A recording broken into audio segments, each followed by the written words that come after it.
champions, ici Maria-Josée Bikouma, bienvenue sur ma chaîne, une chaîne qui est réservée spécialement aux parents qui ont des enfants handicapés comme moi.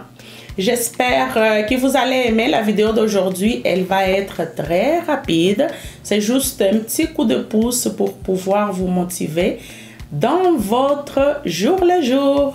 Qu'est-ce que vous devrez faire au quotidien? D'abord le matin quand vous vous réveillez, c'est prendre soin de vous.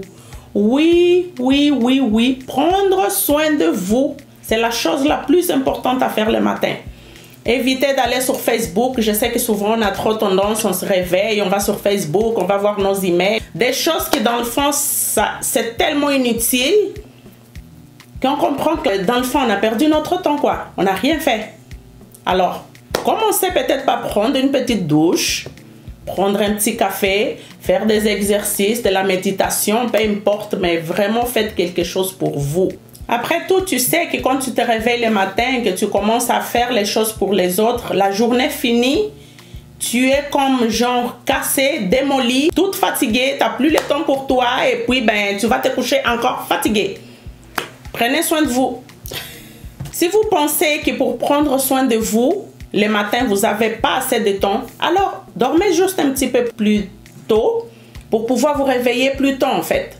Ne serait-ce qu'en 15 minutes ou 30 minutes avant d'entamer sa journée, ça serait déjà quelque chose qui va vous faire vous sentir bien dans votre peau. Quand on a des enfants et surtout handicapés, on a tendance à s'oublier. On oublie que nous aussi, on est important. Juste acheter un petit livre que se lit très facilement. Ne serait-ce que ça, déjà, c'est quelque chose. Quand ton enfant vient pour faire une tâche, tu dois l'encourager. N'essayez surtout pas de le comparer avec les autres enfants parce qu'ils ne font pas les choses au même rythme. Les petites tâches qu'ils font, c'est déjà quelque chose. C'est que vous pensez que c'est petit, ça peut lui prendre des grands efforts pour lui pour pouvoir faire ça. Encouragez-le dans ces petites choses. Et quand vous venez pour pouvoir faire par exemple des activités comme moi, ça m'a pris avec mon fils faire des exercices, c'était très difficile parce qu'il a une scoliose. J'avais l'impression que j'avais personne pour m'aider. Je disais toujours, il n'y a personne pour m'aider, il n'y a personne pour m'aider, alors que on n'a pas nécessairement besoin que quelqu'un nous aide. On doit prendre les actions nous-mêmes. N'attendez pas que l'aide vienne de l'extérieur. Après tout, c'est notre enfant. Nous, on est les premiers responsables de l'enfant. Même si on dit que non, il y a les médecins, il y a les infirmières, on est bien entouré quand même. Je ne dis pas qu'il ne faut pas demander l'avis du médecin ou de ne pas demander de l'aide. C'est très important de demander de l'aide. Mais quand vous êtes avec votre enfant à la maison, les premiers responsables, c'est vous. Moi, j'ai passé comme une année à essayer d'obtenir de l'aide de l'hôpital par rapport à la scoliose de mon fils, qu'il fasse quelque chose et ça donnait absolument rien. Depuis que j'ai essayé de lui faire des massages à la maison, de lui faire marcher et tout ça, je vois les résultats. Vraiment, c'est phénoménal. Je lui massais et puis j'avais l'impression que je voyais pas les résultats.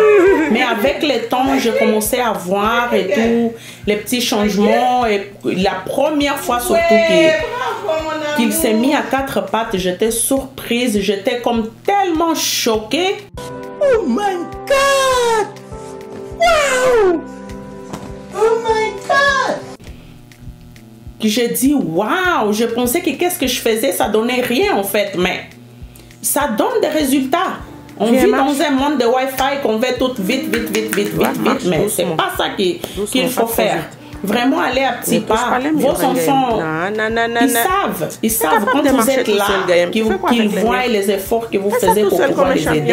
Eux aussi, ils font de leur mieux pour pouvoir vous aider et participer dans ce que vous essayez de faire pour lui. Et toute l'énergie que vous allez dépenser pour pouvoir l'aider dans cette tâche, ça va vous être récompensé.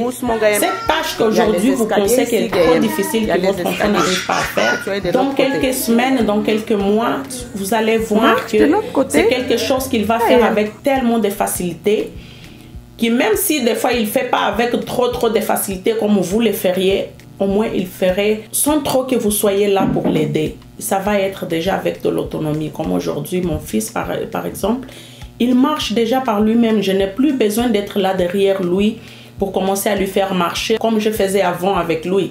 tenir les mains et puis avancer avec lui. Donc, voilà mes amis, aujourd'hui, c'est vraiment une très petite vidéo. N'oubliez pas de liker. N'oubliez pas de vous abonner sur ma chaîne. Partagez avec vos amis. Peut-être que ça pourrait aider quelqu'un. Donc, on se voit à la prochaine, mes amours. Bye. Voilà. Bravo.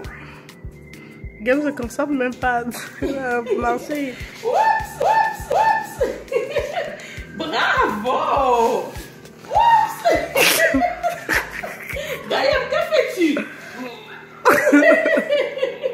T'es capable, mon amour.